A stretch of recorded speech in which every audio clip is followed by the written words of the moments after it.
The Cybertruck is the great symbol of this stupidity. The Cybertruck is a zero-emission vehicle in law, but a £9,000 monster is going to be having an environmental impact. There's a lot of materials and construction energy that's gone into that, and that thing will be wearing tyres at a fair rate. I'm not attacking electric vehicles. Electric vehicles are a technology which offers a lot of advances, but don't kid yourself that it doesn't still involve trade-offs, and don't kid yourself that it's something perfect. It isn't. That is Nick Molden, founder and CEO of Emissions Analytics, and you can watch the rest of my interview with him in just a minute. Now, I contacted Nick after receiving a tsunami of hate mail and comments from electric vehicle fans who were so offended after I posted a video about research Nick and his team conducted showing that electric vehicles tend to go through conventional tires at an alarming rate, which in turn creates tire emissions, and these tire emissions are harming wildlife and polluting our soil and our waterways. So I contacted Nick and asked him, look, would you be willing to go on the record? Would you be willing to do an interview so that you can explain your research? And in this video, Nick sheds a lot of light on that research and how he and his team came to the conclusions that EVs are a significant part of the problem. But if you listen to the rest of the interview with an open mind, you'll see his reasoning, you'll better understand the problem, and you'll hear about the solutions that he proposes. Solutions that every EV owner can implement today, right now, immediately, in order to improve the tire emissions problem. Now, let me just leave you with a little bit of background information. Emissions Analytics is an independent lab that looks at real-world environmental impact that vehicles make. They're based in the UK, but they operate globally. And throughout this conversation, you'll hear him talk about emissions. So just to clarify, he's not talking about tailpipe emissions. This conversation is purely about emissions from tires. I hope you find this interview to be educational and not confrontational, because that was never the intention here. Enjoy. I got a lot of flack for the video that I posted. A lot of electric vehicle fans were very upset with the report. Are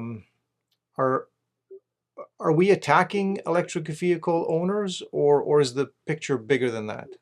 We're definitely not attacking electric vehicle owners. Well, after all, they're buying these vehicles legally. So on that level, I mean, how can you possibly attack people for doing a legal thing? Just like you shouldn't attack diesel owners on the same basis. And it's also true to say that if you drive an electric vehicle very gently, you can actually get lower tire emissions than with a normal vehicle because of the regenerative braking. So it isn't a simple electric vehicles make everything worse, not at all. But what is also true is that electric vehicles are systematically heavier, which is a problem, and they do come with greater torque, and the compounding effect of those two things. So if you take a heavier vehicle and use that torque and drive it more aggressively, even unconsciously, but you use that torque and drive in a speedier fashion, then the compounding effect of those two things will be to significantly increase tire wear. But that isn't an argument necessarily to not buy an electric vehicle. What it does show, as so often happens, is there is a trade-off. So you are reducing CO2 on a life cycle basis by, round numbers, 50%. So that's a good thing. But you're increasing your tire wear emissions by 25%. You've got a trade-off. There is no answer to whether that, are you doing the right thing or not? But you have to be conscious of the trade-off. So in simple terms, the average electric vehicle driver will be prioritizing global warming mitigation over local air pollution and marine soil pollution. That is the implicit choice that an electric vehicle buyer makes. And we all make it. When in Europe, 10 years ago, when everyone was buying diesel vehicles, it was exactly the same. You knew you were choosing this to reduce CO2, and you knew NOx emissions would be higher than a gasoline vehicle. It was an explicit choice, and choices have to be made. Where I would take aim at some electric vehicle drivers, and particularly the more intemperate, illogical, unpleasant end of them, is where they maintain that electric vehicles are perfect in every respect and beyond reproach and ethically pure. And if you buy an electric vehicle, you are some godlike figure saving the planet. No form of transportation is zero emission. Even if you charge your electric vehicle with solar and wind alone, you're still mining the battery materials, you've still got tire emissions. No vehicle is zero emission. And I have a real problem with regulations which define these sort of vehicles as zero emission. Now, the origin of that is because they've got no tailpipe, so they're zero tailpipe emission. But by shortening it to zero emission, you are skewing the market and misleading everyone, and then this is taken on by the zealots around, such that if you buy an electric vehicle, then you are adopting some sort of, you are saving the planet and adopting some morally superior position. That is not true, and I would suggest the Cybertruck is the great symbol of this stupidity, which is a Cybertruck is a zero emission vehicle in law, but a £9,000 monster is going to be having an environmental impact. There's a lot of materials and construction energy that's gone into that, and that thing will be wearing tires at a fair rate, and that's before other types of pollution you could also think about. So that's where I have a problem. And unfortunately, there's too many people who've unquestioningly adopted this zero emission tag to justify their choices. So in summary, and coming back to exactly how you phrased the question, I'm not attacking electric vehicles. Electric vehicles are a technology which offers a lot of advances, but don't kid yourself that it doesn't still involve trade-offs, and don't kid yourself that it's something perfect. It isn't. It's impossible. It's vital to use thought, facts, discrimination in your choices to get to the best environmental choice. So some of the comments that I received after posting that last video is some people saying, well, how about, heavy vehicles like SUVs or, light trucks? Wouldn't they be responsible for the same kind of tire wear? Why are you attacking electric vehicle owners? Yes, well, so if you make a like-for-like pair of an internal combustion engine SUV and then an electrified one, you will still get an increment in the mass of about 800 to 1,000 pounds, just because of the weight of the battery. So you will have more weight. You will, by the nature of the electric motors, have more torque. So we put those two together. That is the thing most likely leading to your increased tire wear. But you will also have, on the other hand, you will have the regenerative braking. So if you drive very responsibly, then you could deliver a benefit, but more likely than not, you will be wearing faster. So if you switch from an old diesel Range Rover to a Tesla X or something, some combination like that, you will still have the trade-off. There will be probably more emissions, but you will have lower CO2. But in absolute terms, that Range Rover diesel compared to a small sedan, that will have more emissions as well because of its additional weight and probably more torque from its engine. So even within internal combustion engines, there's a big gradation. Is there anything we can do to tires or to make them more durable so that they don't create those tire emissions? There's a lot of innovation going on in the tyre industry at the moment. And in fact, from our latest testing of EV related tyres, it does look like they are managing to offset the increased wear to quite an extent. And also, the materials may even be somewhat less toxic in these EV tyres, possibly because they're putting more natural rubber in them. So that all sounds good. The only catch is that they're phenomenally expensive. So this plays to the idea that EVs are great for the rich, that you have to spend $200 per tire is of no consequence. So an electric vehicle's challenge is whether it can break out of the early adopter rich part of the market and serve the mass market of people who are much more price sensitive and more modest budgets. And so by solving the problem or mitigating the problem of the tire wear on these vehicles, they're making that cost problem even greater.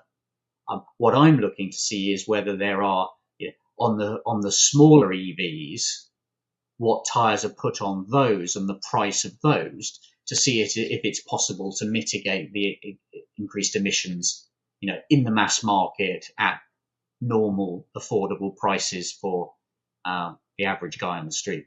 So you're saying that there's a benefit to EV tires, that they last longer than their non-EV counterparts, so that's the industry moving in the right direction? Well, they're offsetting the extra wear. So what's happened? So the first generation of electric vehicles, they tended to have very similar tires to the internal combustion engine, which then saw that additional wear. Now the latest ones are now putting on much more sophisticated formulations on the tires, and we're seeing that the increase in wear emissions is less because they're putting on clever new formulations. So that's good, but that is what is coming at a higher ticket price. And with tires, just like I was saying, between other types of emissions, there's trade-offs. With tires, you're always trading off rolling resistance against grip, against noise, against emissions, and against price. And you can achieve almost any combination you want, but not all of them at the same time. And with EVs at the moment, they're offsetting the problems by making them more expensive. And that's fine for 10% market share of EVs. It's not fine if you want to penetrate 90% of the market. So where the innovation is needed is in lower wearing, less toxic, mass market priced tires, and that doesn't exist at the moment. Where I worry mostly is not actually in what tires are equipped on the cars when they're sold new. I'm much more worried about what happens when people change their tires. Because you could put on a great set of low emitting tires on the new car. If the person then, when they change them, just puts on the cheapest ones at the shop when they come to replace. So you could find that the emissions are quite low on that first set. You put on the cheap replacement, low quality imported tires, then you could move very rapidly to a very bad, much, much higher level of emissions. So one of the big challenges for the regulators is going to be around controlling what happens in the replacement tires market. That is the biggest threat in my view. And so just because Goodyear might have come up with some fantastic EV tire that they put on the Tesla X, for example, if the Tesla X owner in that case then goes and puts on some very cheap imported tires, when it replaces, how do we control that? That could make tire emissions really, really much higher. And we need a regulatory approach to solve that. Let's say I have a small electric vehicle, it weighs 5,000 pounds. Then I have a large SUV or truck. It's gasoline powered or diesel powered, and it's not electric, but it weighs 5,000 pounds as well. From your research, will both wear through tires at the same rate and therefore give off the same kind of tire emissions, or is there a difference? They're the same weight, just one is small and electric, one is large and gas and or diesel powered. On average, yes, the tire emissions would be greater on the electric vehicle because of the higher torque in the motors. And I'm talking when you map that to average driving behavior that we've seen. So essentially what we're saying is, if given that torque, most people will use it.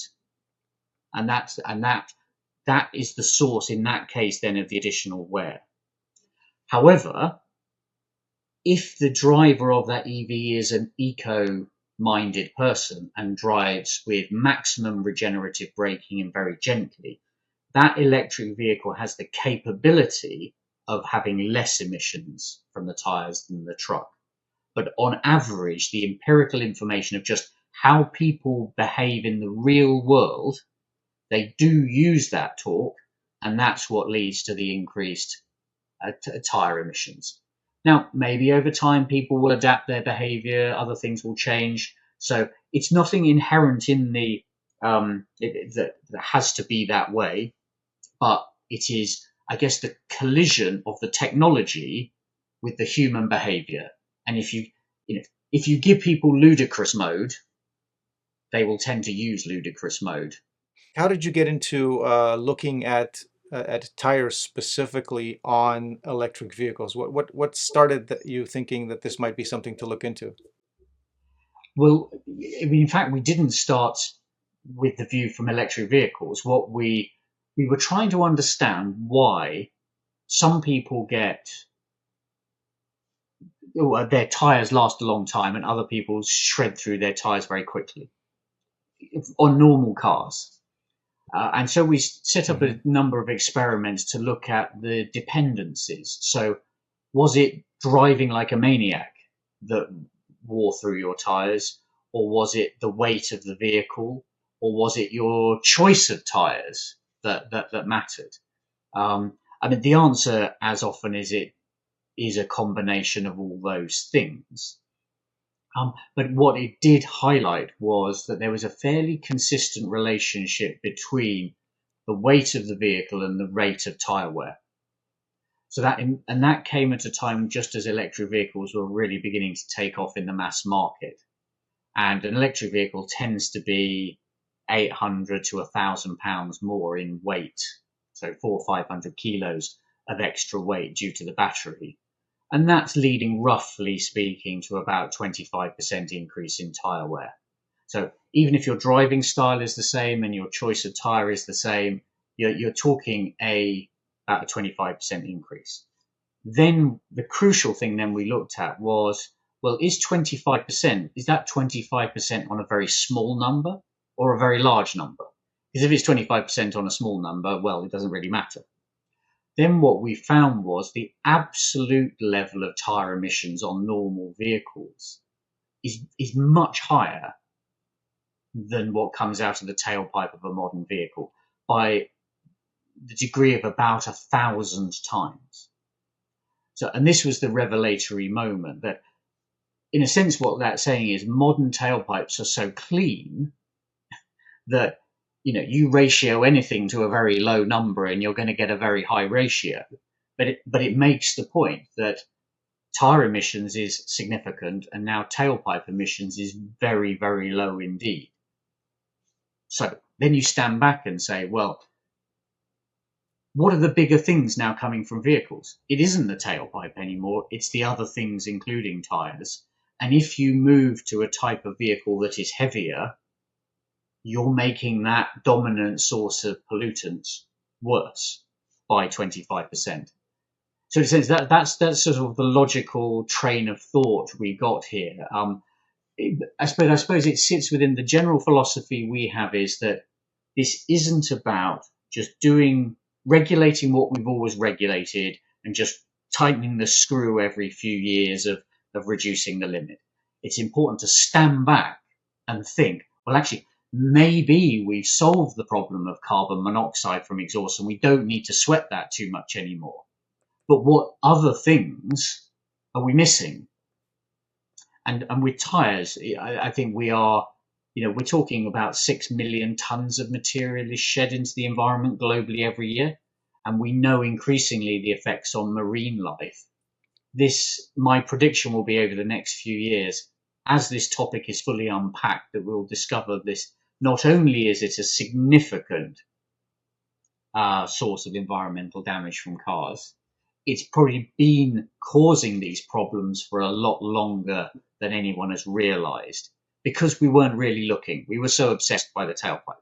So what you're saying, in effect, if I understand you correctly, is that tires have been a problem for a long time. We just haven't seen it. That's right. That's right. I mean, it is very natural for environmental NGOs and research organizations to look at pollutants that are regulated and to then go and see, right, are we meeting that in the real world? The thing about tires is they're not regulated for emissions, or only in a very, very limited sense. So because there's no regulatory impulse, it's not led to a research impulse either. So put another way, no one's really been looking. And it was only when in 2020 the researchers in the west coast of the US linked it to the mass die-off of the coho salmon. That was sort of the eureka moment, in the sense that suddenly, a clear causal link has been made. And that's one chemical in tyres and one type of fish. There's lots of chemicals in tyres, and there's lots of other types of living creature.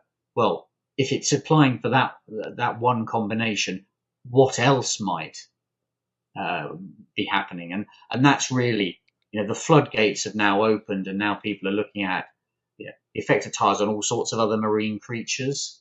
But also we're looking at, what are the other vectors? What's the effect on air quality? What's the effect on soil, and therefore how it affects food that's grown in that soil?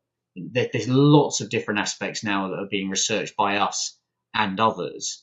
And in summary, I think we will find that tires will prove to be a lot more complex and possibly more problematic overall than tailpipe. It's just less obvious, less visible. Can you explain a little bit about what happened with the coho salmon, and what exactly are the chemicals that are affecting the salmon and the wildlife? Yes. So what was being observed for a long time in California and further up the west coast, was that particularly during the spawning season, the coho salmon were seeing die off of more than 50%. So at certain points, they were clearly, in colloquial terms, being poisoned, because they were acting funny and then dying very quickly. And progressively, there's very impressive, persistent research that was done, which first of all linked the die-offs particularly happening at time of after rainfall. And then that leads to the theory, well, actually, is it stuff being washed off the road? And that really started pointing towards, was it an automotive source? And then it was through a series of, over a long period of time, of structured experiments to narrow down, what compounds we knew in tires and from other parts of the vehicle that might cause that sort of behavior in that sort of fish. And it took years and years and years. But eventually it was linked to this compound called 6-PPD, which is a preservative that's put in tires to stop them drying out and cracking. And it's largely only used in tires. So that was the breakthrough, in a sense. If you found something which they were able to reproduce the effect in the lab, but also knew that the only real source of that at any scale was tires. And that's how the sort of logical train was met. Now, and so now they're looking at, does that have the same effect on other types of fish? The conclusion so far is it affects other types of salmon. It affects some type of trout, but not all types of trout. And in simply working through all the different species to see. And California has taken a lead in now trying to create a regulation that forces the industry to look at alternatives to 6 ppd. At the moment, unfortunately, there is no alternative. So it's an interesting regulatory dilemma that we know the effect and that it's bad, but the only thing we can do is take 6 ppd out of tyres, and that would lead to much more dangerous and shorter living tyres. So that's not a good way to go. So it's stuck at the moment, and trying to encourage the industry to do R&D to find a less toxic alternative. Electric vehicles are moving us into an interesting new area in what I would call a post-tailpipe world. And that's obvious in a sense, but the regulations are still very much lagging behind. The environmental regulations for vehicles are still very much tailpipe focused. We need to evolve the regulations much more quickly to look at the upstream construction emissions and these non-exhaust emissions. Because what is happening at the moment is effectively the internal combustion engine vehicles are subject to very heavy regulation, and electric vehicles are subject to very light regulation on the environmental side. So the longer that goes on, the bigger environmental problem we will store for ourselves. And I am particularly worried about things like early obsolescence of electric vehicles. If you can get an electric vehicle to last for 15 years, and you're spreading all that manufacturing emissions over 15 years, then that's going to be outstandingly better environmental proposition from a CO2 point of view. If we find a lot of these electric vehicles get written off because, I know, the software is obsolete after 8 years, say, then it's going to be hardly any better than having stuck with internal combustion engines. So there's certain key respects with electric vehicles that we need to get right. Otherwise, it could turn into a big environmental mistake. So longevity is one of them. The ever-growing mass of these vehicles is another one. Those are the sorts of things. So lightness and longevity, I would say, are two key things we need to be talking about with EVs. Get that right, and electrification could be a great success. Get it wrong, and we could find that we have spent an enormous amount of money getting no further forward. And at the moment, I would say people are thinking about it in the wrong way, and therefore we're in danger of getting with the wrong outcome. So what have we learned?